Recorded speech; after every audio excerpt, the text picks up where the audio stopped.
Hello, Tarot Tube. This is April doing the tarot or 54321 tarot tag. I know that I'm really late to this party, but that's okay. I'm here to do it because I thought this was really fun and I thought you might enjoy some of my suggestions.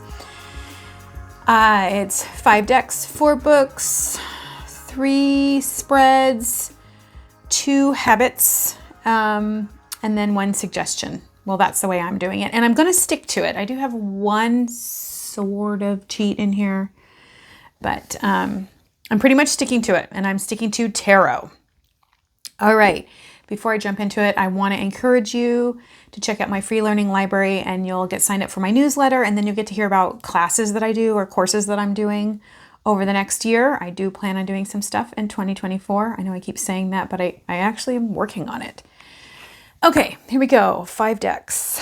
That link's down below. And I will link whatever decks I can down below in the description box.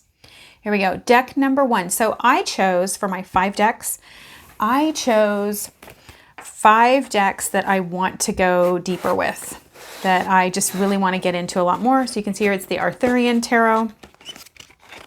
This is kind of a Candy made me do it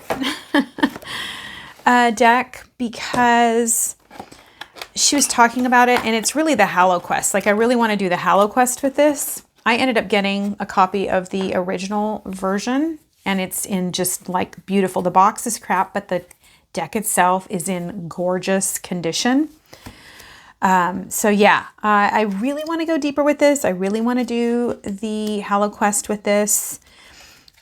They do sell this, or they did sell it. I'm not sure that they do. This is the Arthurian Tarot, and this is by Kathleen and John Matthews. So I did recently find out that her name is Kathleen, not Caitlin. I think I'm doing that right. I know the first part is right. It's Kat. If somebody else knows, let me know. But you can see that this is all about the Arthurian quest and the quest for the Grail, and it's something that I am really into. I'm really want to push into more of the Arthurian legends, and I think this would be the perfect way to do it. The purple version that just came out, you get like a condensed book which talks about, like, basically I think that you get like this book that mine comes with, and then you get the Hallow Quest as well. I bought the original Hallow Quest to go in there. So this is deck number 1, the Arthurian Tarot, and I just think that the images are so unique. And again, this is a journey into the myths themselves, and so it's about culture and it's about so much more. So it's an immersion sort of deck. Deck number 2. Look at that. There's the magic of YouTube. Boom, we're on to something else. Deck number 2 is the Stolen Child Tarot. I need to print off, number 1, I need to print off the Stolen Child Tarot by Monica Knighton. And this is listed down below. I have it down there. I really want to go deeper with this. Now, if you've watched any of my stuff, then you know that I struggle with this. I got it. I was so excited because I absolutely adore the illustrations on here. Are just incredible. Just gorgeous, gorgeous, gorgeous. It's just that I struggle. Let's see if I can get to it. It's kind of mixed up, I guess. Darn. I actually struggle a lot with the water suit, which has a lot of fire in it. And so I need to download. This comes with a PDF. And I need to download that PDF so that I can really look at what's in there and see if I can connect with this tarot in the way that it's intended to be connected with. I don't want to try to superimpose my ideas of tarot onto this deck because it is such a unique representation of the tarot. And so again, I do not want to superimpose what I already think I know. And so that's why this is something that I want to dive into. I want to go deeper with, so many decks, so little time. I will do it. I don't know when. I will do it though. It's something that has really been on my list. There's a bee. Do you see that bee? I recently just removed a beehive from right above our heads, kind of. And so there's a hole in the ceiling. And we do still have some bees that are coming back. Yeah, that was pretty crazy, removing that beehive from the wall and relocating them so that they can hopefully live a happy life, but not in my walls because they were destroying my ceiling. Like my ceiling was about to cave in from the honey and the dead bees that were up there. Anyway, let me know if you have any of the decks that I'm talking about, the Stolen Child Tarot, specifically if you have this. Let me know how you connected with it, because it's a bit of a challenge for me. And like I said, I absolutely love the illustration style of it. I want to be able to use it. I don't want it to just be something that I have. And I do have some decks on my shelf that I bought and thought I would love, and I don't. But this one I haven't even been able to look at. So that's deck number 2, the Stolen Child Tarot. Deck number 3. I bought this and I have just not really done anything with it. This is the Textured Tarot. Who is the Textured Tarot by? You know, people, come on, put your name on the box. Don't make this so darn hard for me. The Textured Tarot. Okay, we're going to pause. All right, written and illustrated by Lisa McLaughlin. So there we go. The Textured Tarot, and you can see I'm just haven't even cracked the book to even look at it. But what was thrilling for me about this deck is that it is, you know, made out of all of these wonderful pieces. Like it's a collage deck, but a collage deck out of fabric. There's something about these images that really draw you in. Again, the texture really does come through, and that intrigues me because it feels like I'm working with a completely different element. Look at that Hermit. How many of you have this deck, the Textured Tarot? Yeah, so I really want to go deep with this. You can see it's in order. I've gotten it out. I've looked at it. Well, it's not quite in order. I've looked at it. I've kind of fooled around with it a little bit, but yeah. It's a little pippish. So that'll be interesting to work with. Like every deck, of course, we get to see what the creator thought about tarot, but my hope with each one of these that I'm showing you is that I will really learn something new by diving into the creator's mind. Deck number 4 is Tarot of the Cat People. The art on this is so great. It really is. And yes, I did buy the book on this one. So I do have the book. It's just a little tiny book, but for those of you who don't know about Tarot of the Cat People, oh, sorry, this is by Karen. Oh my gosh. Karen Kui Kendall? Kui Kendall. I think that's right. Kui Kendall. For those of you who might just think this is all there is, that's not true. There is a little book. It's an actual like paperback book that you can buy separately, and I do own it. I honestly don't know if you have to buy that book used. I did, and I so encourage you when buying things like that to buy them used, because reduce, reuse, right? Recycle. But look at the art on this. It's stunning. It takes you into a different place. I'm hoping that there will be some talk about the myths that are in here. And of course, I love cats. I mean, I absolutely love cats. And these are not really, they're not anthropomorphized cats. They're kind of cats being cats. Number 5, last but certainly not least, is the Marielle Tarot. I, of course, have the second edition. I don't have the wonderful, I don't like this box. You guys know how I feel about boxes like this, but anyway. When I go to work with this, look, it's gilded. It's got the Ouroboros on it, like this cool thing. Look, I don't know what I was doing with this. It's all flipped around, but it is. We all know that this is stunning. The artwork on here is stunning. She took years to make this. She poured herself into it. It is all of her work. Look at that. It's stuck together, you guys. I haven't used it. It's stunning. It's just, there's so much going on in here, and there is this incredible book that goes with it. So, you know, it does have the keywords and all that, but it has so much more than that. Look, she's got poetry here, and then she's got what's going on in there, and then she's got keywords, and she's even got upright and reverse meanings. Also, this is not the Rider-Waite system, and so this is something that I've been looking forward to working with, is moving outside of the Rider-Waite system and kind of challenging my brain to see the tarot in a completely different light. And so I know that this is going to be something that does that for me. I don't know, just if you have a lot of decks, do you find that this is a problem, like actually getting into and diving in and experiencing the decks at the level that you'd like to? Anybody out there a fan of the Marielle Tarot? And this is by Mary White, by the way. Marielle Tarot by Mary White. Okay, 4 books. So for the books, I chose to go with books that I thought were really good for helping you to learn tarot, to really learn about tarot, deepen your practice, like deepen your understanding of the tarot no matter where you are. So I'm going to start off with the first tarot book that I ever owned. I love this. This is by Jodorowsky. It's The Way of the Tarot.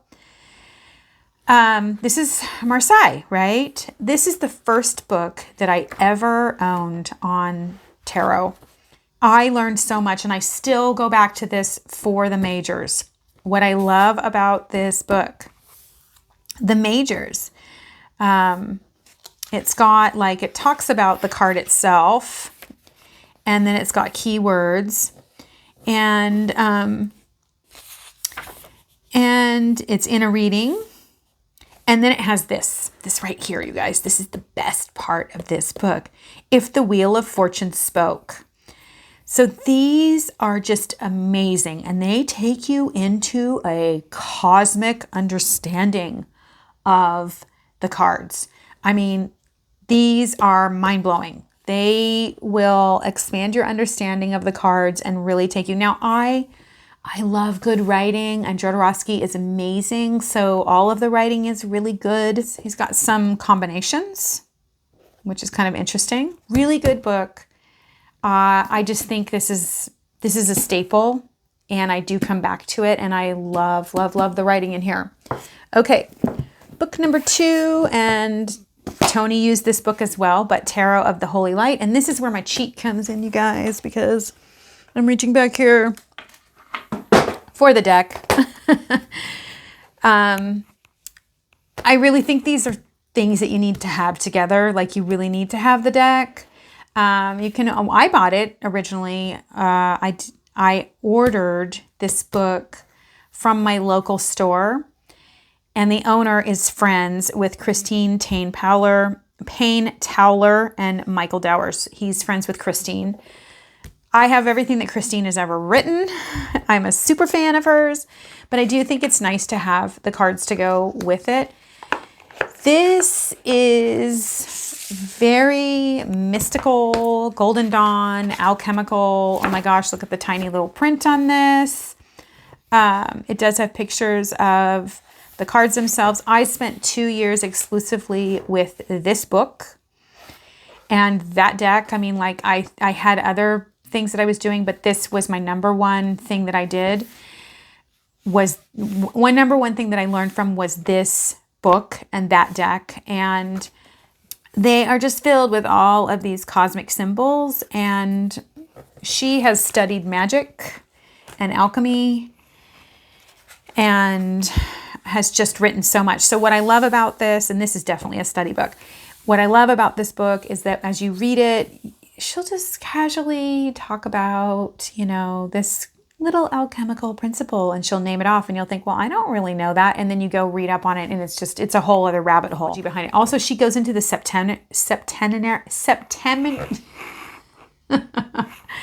the sevenfold of the septenary. Yes, there we go. Of the tarot. So there's 21 in the major arcana. So she breaks it down into, here you are, you're at the first. Let me see if I can get, now you're headed into the next aspect of the cards.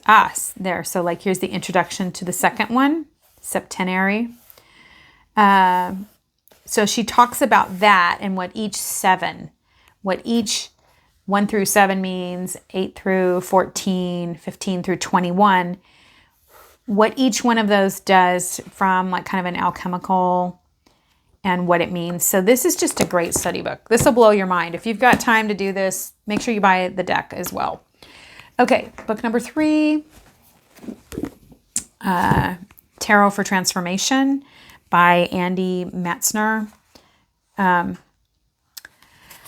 What makes this great is that here we get, so it says, using the major arcana to discover your best self and create a life worth living. Okay, so what makes this really cool is that you are going to dive into aspects of self. And so you can look at it. You can actually dive into the card. You could read down this side of the page and go, oh, I really want to learn about strength. Or you could say, oh, I really want to learn about values. Well, that's the Hierophant. And then you go through and you do the exercises. Here's the Lovers. And it's got psychotherapy in it.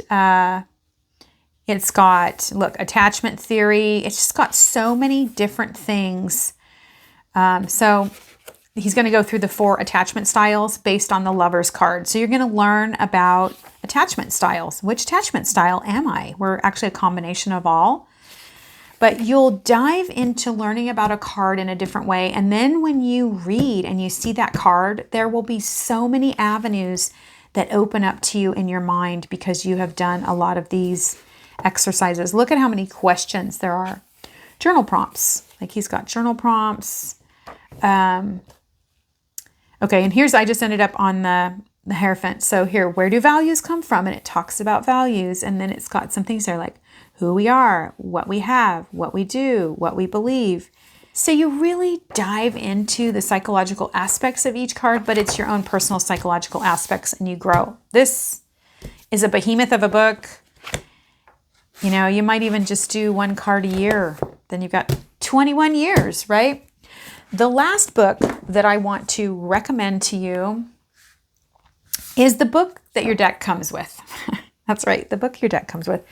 The reason is that a lot of times we don't read the book that the deck comes with, and there, again, there's the artist's interpretation, and I'm trying to grab just any old thing. You know, there's the artist's interpretation about their cards and the tarot, but, you know, they also have spreads that you may not know. They also have just different ideas, and you'll learn so much about the cards by seeing them through the eyes of the creator. So choosing to actually read the book, 3 spreads, and I chose spreads that I want to do. So spreads I have not yet done. The first one comes from the, this is actually the Yuletide Tarot. It says Midwinter on here, The Magic of Midwinter, by Christopher Hughes.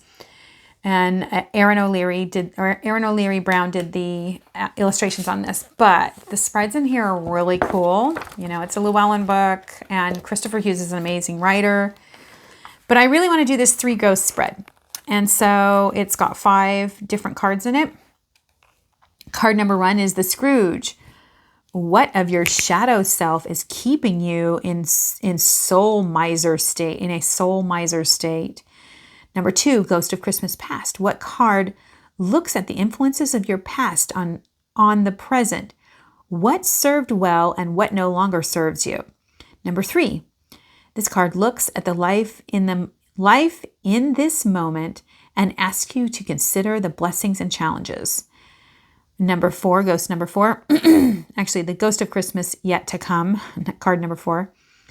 This card takes a look at the future and what is potentially in store for you. And number 5 is Tiny Tim. This card represents the transformed self, or how your Scrooge aspect is influenced by the experience of the 3 ghosts. I love that because it brings this around. So this looks really cool. Spread number 2 that I want to do is from the Genius Garden Tarot by Jesse Huntenberg. You know, I'm crushing on this deck. The Genius Journey spread. So When we journey with genius, we travel in ways that reflect the most authentic version of who we are. Making this impossible is denying, whether consciously or not, the fundamental truths that bring us the clarity we need to make choices that reflect our truest selves.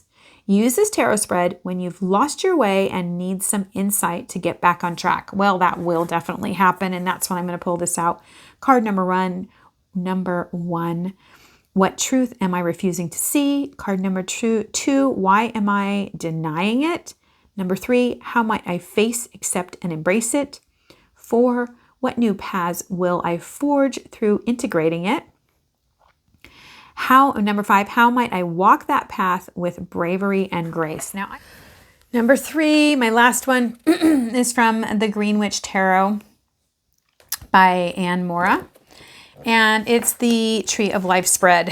My goodness, this is a really big spread. It's got 15 cards in it, so it's a whopper. It's something that I would probably just clear off my table in here and get to. I'm actually not going to talk about everything that this goes into. It's complex. I think it would take me a while, but I like doing bigger spreads, even though they can be really draining. I just try to do them over like a week. Like this is something that I would definitely just put on my calendar, and it would be for a purpose. I would do it with meditation, and I would lay the cards out and I would work it out and I would journal it. So those are my 3 spreads. Okay, next is 2 habits. I got this deck just to show you, just so you can see it. This is the Tarot of the Holy Light. So 2 habits. Habit number 1 is that I like to leave my cards out when I draw them. Like, so if I'm doing a card of the day, I like to leave that card out and sitting out. Or if it's a card that really has spoken to me in a spread and I'm really intrigued by it, it's really touched me deeply or personally, I will choose to leave it out. I have a little stand that Laura gave me, she's another YouTuber on here. She only has 2 videos.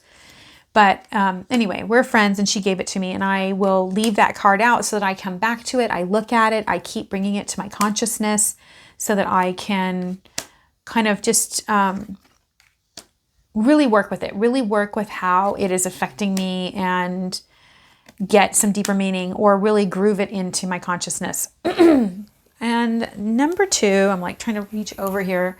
I'm trying to pull this out, pull my deck out. Yeah. So I will leave, and you can see here, I just pulled this out of this. The last card that I drew, or the last spread that I drew, I leave it face up in my box so that the next time I pull this out, I am again reminded of the last card or cards that I got. So when I pull this deck out, that's what I see and I remember. And it just, for me, it works. That really, really works for me. Last but not least is one piece of advice that you would give to someone, I guess. And my one piece of advice is keep reading. Keep going, keep doing it. Like if you feel really overwhelmed and you're in a funk, like keep reading, keep pulling the cards out. You can make it simple, but keep doing it. I've had phases where like I didn't read for like a month. That's like a really long time for me. Like a month is really max. I don't want to go more than a month not reading. I don't necessarily read every day because I don't want to inundate my consciousness with what I think is going to happen, or I don't want the cards to define my life or become too dependent on them. I use the cards for self-reflection, but keep reading. Keep pulling the cards out. If a deck doesn't work for you, try a different deck. See if it does something for you. If you're in a rut, pull out a deck that challenges you, that you don't think you have any connection with or is foreign to you, and read with that deck. But keep reading. Okay, let me know. Let me know if any of these decks or books are something that you have. I'd love to hear that. And if you made it all the way to the end of this video, then please give me a thumbs up and leave me a comment down below on what your favorite card in the tarot is and why.